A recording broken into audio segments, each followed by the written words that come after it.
videos anymore, it seems, without the camera being on the tripod. But I gotta walk outside and it's raining. I don't feel like dragging the whole thing. I picked up a new toy, new shop project. It's actually gonna go with the old shop project. It's gonna go with the old tractor. And we are gonna see, I'm gonna have to do some re-engineering and some stuff, but I'm excited. So over here where the tractor was parked, where we chained it off to get it off the trailer last night, is, best I can tell, a Wagner WM3 loader and a matching rear bucket. There's the front bucket. The interesting thing about the M3 is it had a third hydraulic cylinder, allowing this to have a power down and up on the tilt, which was uncommon for buckets of that time. If I hadn't found this for a decent price, I'd have probably just bought a trip bucket and added something to it. But the Wagners are another one of the tube style 8N, 2N, 9N Ford apparatuses. The interesting thing about this, it has its own PTO hydraulic pump that is driven, excuse me, not PTO, it's driven off the front of the crank. And then from factory, these are open center valves, so full hydraulic flow while the valves are in their center, which, you know, whatever. God knows how long it's been since they moved. But factory, this thing drew its hydraulic fluid from one of these tubes, this tube right here. There's the fill, there's the exit where it would have went down with a hydraulic hose onto this. Now these require an internal plug and it always fails. They're all like this. It's just a lot of vibration for that kind of thing. So someone has added this whole bracketry here for this auxiliary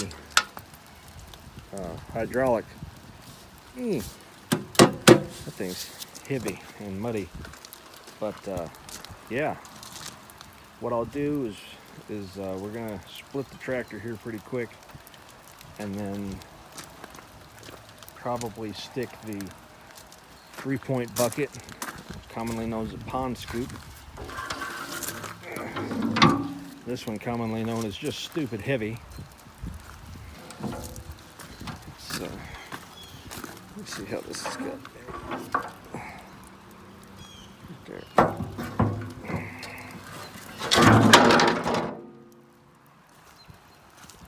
I don't know what brand this is.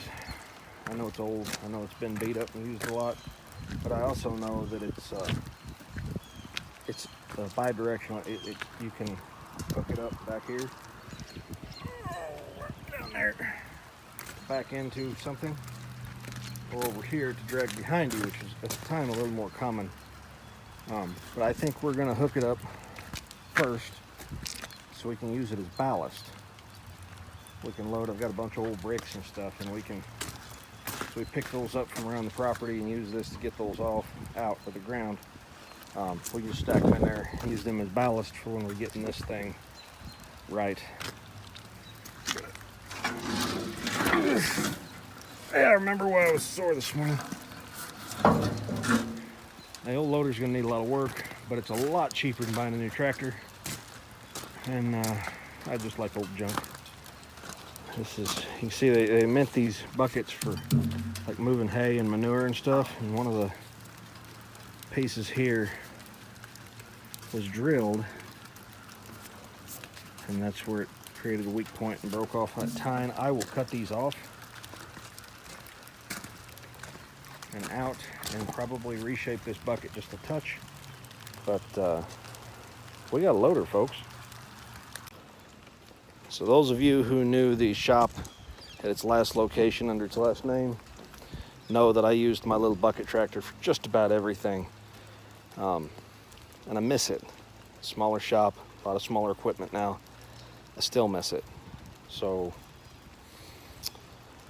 hopefully if I can even get, you know, half the function out of this tractor as I did the last one, we'll be doing pretty good. But the other thing is I'm going to be doing a retrofit, probably of a joystick style valve. There's no reason to buy a valve and not get a joystick style. It's just so much easier because you can operate 2 sets of cylinders at once. In this case, we're up and down and curl. It's kind of my favorite thing with the joystick is to pull back and in same time, and that'll raise your bucket and curl it at the same. So the whole loader goes up and the bucket curls at the same time. And then again, as say you've got a scoop of gravel, you lower your whole assembly and then tilt at the same time, and that will ease your nice fluid motion when you're spreading something out of the bucket.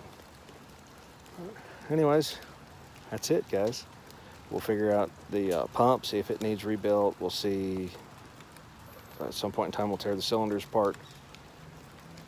There's a lot of work that needs done here, but it should be a lot of fun.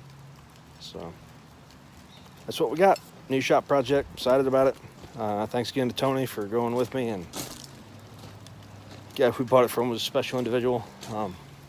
As far as it was an adventure, and yeah. Thanks for watching. Please subscribe to stay updated on this crap.